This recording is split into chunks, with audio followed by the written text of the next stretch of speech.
Nabasa na rin ng ilang mambabatas ang pagpapasumite ng courtesy resignation ni BARM Interim Chief Minister Abdul Rauf Makakwa sa lahat ng ministers, deputy ministers, head of offices at agencies sa BARM government.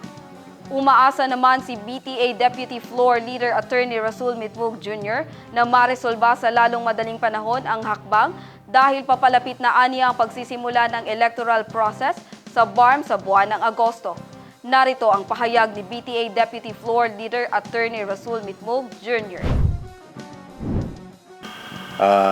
Mukhang na-carry out naman, no, na basa ng madami na nagre-request yung ating Chief Minister ng courtesy resignation. Sa tingin ko, if ever na actually tuloy na to. Pero sana mabilis din po yung pag-resolve ng courtesy resignation. Kasi sa August po, ang pagkaintindi ko, simula na ng ating ng electoral process. So baka biglang pag-abot ng oras na yun, yung mga signatories medyo mahihirapan. Kasi syempre, for example, na-appoint ka, hindi ka naman maka-sign ka agad.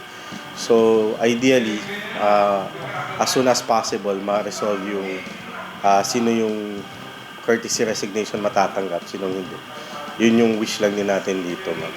And ideally, based din sa klaro na policy.